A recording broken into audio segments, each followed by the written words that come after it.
নয়াদিল্লিতে অনুষ্ঠিত ৫৭তম মহাপরিচালক পর্যায়ের সম্মেলনে বিএসএফ এর মাধ্যমে বাংলাদেশে রোহিঙ্গা ও অন্যান্য নাগরিকদের পুশিনের ঘটনায় গভীর উদ্বেগ জানিয়েছে বিজিবি। মহাপরিচালক মেজর জেনারেল মোহাম্মদ আশরাফুজ্জামান সিদ্দিকী একে দ্বিপাক্ষিক নীতি ও যৌথ সীমান্ত পরিকল্পনার পরিপন্থী বলে উল্লেখ করেন। বৈঠকে নিরস্ত্র বাংলাদেশি হত্যা ও হামলার ঘটনা শূন্যে নামাতে এবং অবৈধ অনুপ্রবেশ রোধে যৌথ টহল ও জবাবদিহিতা বৃদ্ধিতে উভয় পক্ষ সম্মত হয়। আগামী নভেম্বরে ঢাকায় পরবর্তী সম্মেলন অনুষ্ঠিত হবে। এদিকে সম্প্রতি পুশিনের ঘটনা বাড়ায় কুমিল্লা ব্যাটালিয়ন ১০ বিজিবি তাদের ১০৬ কিলোমিটার সীমান্তে সতর্কতা জোরদার করেছে।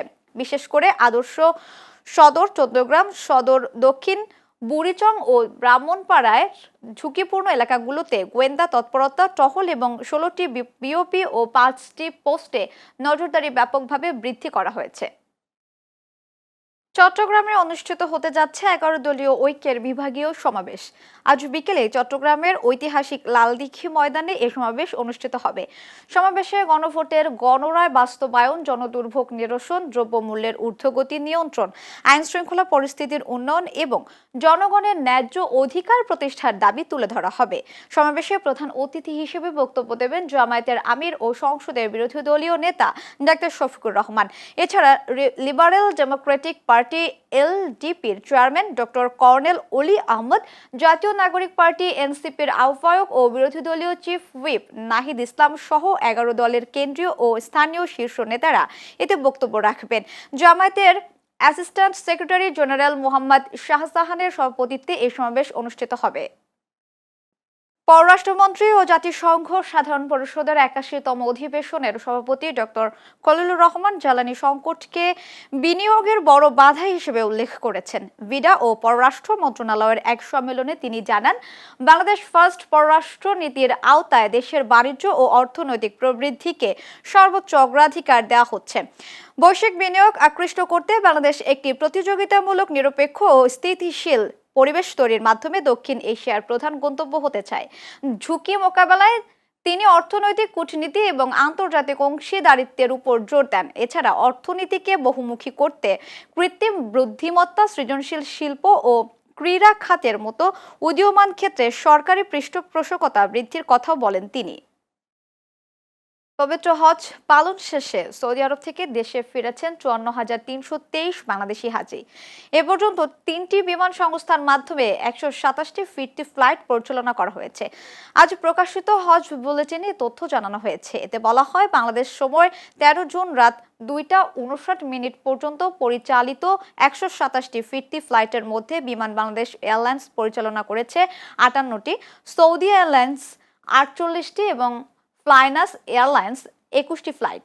হজ অফিস জানায়, দেশে ফেরা হাজিদের মধ্যে সরকারি ব্যবস্থাপনায় হজ পালনকারী ৪,৩১৩ জন এবং বেসরকারি ব্যবস্থাপনায় ৫০,০১০ জন রয়েছেন। এদিকে চলতি বছরের হজ পালন করতে গিয়ে এখন পর্যন্ত ৫০ জন বাংলাদেশি মারা গেছেন। তাদের মধ্যে ৩৩ জন পুরুষ এবং ১৭ জন নারী।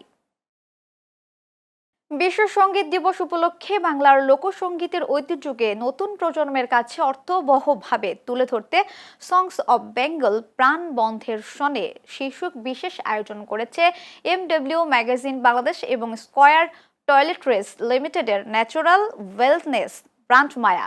রাজধানীর আলোকি কনভেনশন সেন্টারে অনুষ্ঠিত এ আয়োজন উৎসর্গ করা হয় বাংলা লোকসঙ্গীতের কিংবদন্তি মর্মী কবি ও গীতিকার দেওয়ান হাসন রাজাকে। অনুষ্ঠানে তার কালোজয়ী গান, দর্শক ও জীবনবোধকে সমসাময়িক উপস্থাপনার মাধ্যমে নতুনভাবে তুলে ধরা হয়। জনপ্রিয় সঙ্গীত শিল্পী শায়ান চৌধুরী অর্ণব এর সঙ্গীত পরিচালনা ও কিউরেশনে হাসন রাজার গানগুলো নতুন আবহে পরিবেশিত হয়ে দর্শকদের ভিন্ন এক সঙ্গীতানুভূতির জগতে নিয়ে যায়। অনুষ্ঠানে এমডব্লিউ ম্যাগাজিন বাংলাদেশের সম্পাদক ও প্রকাশক রুমানা চৌধুরী এবং স্কয়ার টয়লেট্রিজ লিমিটেডের প্রধান নির্বাহী কর্মকর্তা মালিক মোহাম্মদ সাইদ বাংলা লোকসঙ্গীতের ঐতিহ্য সংরক্ষণ ও নতুন প্রজন্মের কাছে পৌঁছে দেওয়ার গুরুত্ব তুলে ধরেন।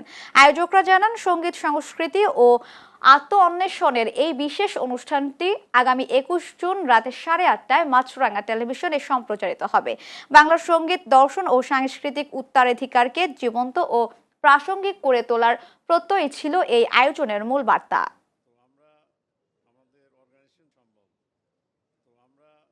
দুই দশক পর আজ কক্সবাজারে গিয়েছেন প্রধানমন্ত্রী তারেক রহমান। সঙ্গে আছেন সহধর্মিণী ডাক্তার জুবাইদা রহমান। আজ সকালে বিমানবন্দরে প্রধানমন্ত্রীকে স্বাগত জানান স্বরাষ্ট্রমন্ত্রী সালাউদ্দিন আহমদ সহ সরকারের একাধিক মন্ত্রী ও প্রতিমন্ত্রী। এদিন সদরের পাতুলি মাছুয়াখালী খাল পুনঃখনন কর্মসূচির উদ্বোধন এবং চকরিয়ার ডুলাহাজারা সাফারি পার্কে দেশব্যাপী 25 কোটি বৃক্ষরোপণ কর্মসূচির উদ্বোধন করেন প্রধানমন্ত্রী তারেক রহমান। পাতুলি খাল উদ্বোধন শেষে প্রধানমন্ত্রী তারেক রহমান বলেন, বিরোধী দলের উদ্দেশ্য দেশকে অস্থিতিশীল করা, কিন্তু বিএনপির রাজনীতি মানুষের জন্য। সফরে তিনি 24 জুলাই আন্দোলনের চট্টগ্রাম বিভাগের প্রথম শহীদ ওয়াসিম আকরামের কবর জিয়ারত ও পরিবারের সাথে সাক্ষাৎ করেন। এছাড়া নবগঠিত মাতামুহুরী উপজেলা ও পেকুয়া পৌরসভার ভিত্তিপ্রস্তর স্থাপন করবেন প্রধানমন্ত্রী। বিকেলে চকরিয়ায় দলীয় জনসভায় প্রধান অতিথি হিসেবে বক্তব্য দেবেন তিনি। সন্ধ্যায় সমুদ্র সৈকত পরিদর্শন এবং রাতে সুধীজনদের সাথে মতবিনিময় শেষে সপরিবারে তার ঢাকায় ফেরার কথা রয়েছে।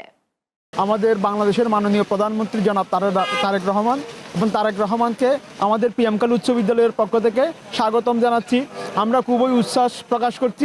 শহীদ প্রেসিডেন্ট জিয়াউর রহমান সাহেবের স্মৃতি ধরে রাখার জন্য এখানে একটা জিয়া পার্ক করার জোর দাবি জানাচ্ছি। আমাদের প্রিয় তারেক রহমানকে সামনাসামনি দেখার জন্য খুবই ইচ্ছা ছিল, সেই জন্য আমরা বাংলাদেশের লাস্ট প্রান্ত টেকনাফ থেকে আসছি।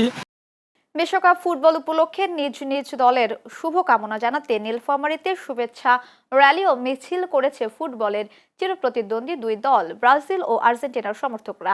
শুক্রবার বিকেলে নীলফামারী শহরের কেন্দ্রীয় শহীদ মিনার চত্বর থেকে ব্রাজিল সমর্থকদের এবং শহরের ঐতিহ্যবাহী বড় মাঠ থেকে আর্জেন্টিনার সমর্থকদের শুভেচ্ছা র্যালি ও মিছিল বের হয়। দুই দলের মিছিলটি শহরের অগ্রণী ব্যাংক মোড়ে এসে মুখোমুখি হলেও কোনো প্রকার সংঘাতে না জড়িয়ে বরং সমর্থকরা হাতে জাতীয় পতাকা, গায়ে প্রিয় দলের জার্সি আর মুখে আনন্দের উচ্ছ্বাস নিয়ে শহর ঘুরেন। এ সময় প্রিয় দল সহ সাধারণ মানুষকে শুভেচ্ছা জানান দুই দলের সমর্থকরা। সীমান্তে হত্যা ও অবৈধ পুশিনের প্রতিবাদে চাঁপাইনবাবগঞ্জের শিবগঞ্জে অনুষ্ঠিত হয়েছে বিক্ষোভ সমাবেশ।